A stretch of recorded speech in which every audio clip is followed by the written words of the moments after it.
দেখো বন্ধুরা, আজকে আমি রান্না করব কুমড়ো ডাঁটার চচ্চড়ি। তাই ওটাকে একটু সিদ্ধ করে নেবো। প্রেসার কুকারে দিয়ে দেবো জল,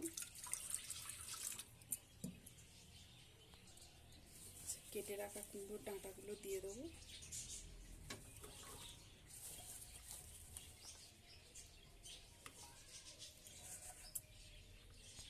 এবারে দিয়ে দেবো বিট, গাজর, আলু,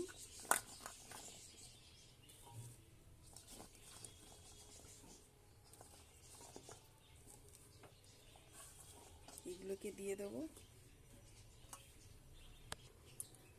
একটা টমেটো। এটা কড়াইশুঁটির ছাল, এটাকে আমি ভিতরে শাঁসগুলো ফেলে দিয়েছি, দিয়ে নরম এগুলো নিয়েছি। আমি এটা ছাড়ানো অন্য ভিডিওতে দেখিয়ে দেবো। এবার এগুলোকে দিয়ে দেবো। সব কিছু দেওয়া হয়ে গেছে। এবার দিয়ে দেবো একটু লবণ, সামান্য একটু হলুদ। এবার প্রেসার কুকারটাকে ঢাকা দেবো একটা সিটি ওঠার জন্য।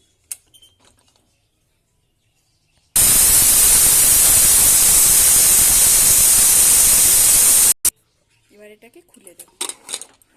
দেখো কত সুন্দর সিদ্ধ হয়ে গেছে। বসিয়ে দেবো কড়া গরম হয়ে গেছে। দিয়ে দেবো তেল, দেব শুকনো লঙ্কা, তেজপাতা, পাঁচফোড়ন।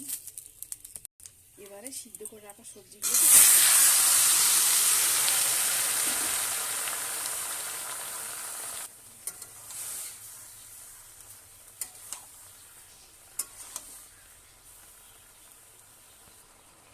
দেবো একটু চিনি। নিরামিষ তরকারিতে একটু মিষ্টি না দিলে ভালো লাগবে। দেবো অল্প একটু জিরের গুঁড়ো। হয়ে গেছে আমাদের নিরামিষ কুমড়ো ডাঁটার চচ্চড়ি। গ্যাসটাকে অফ করে দেবো।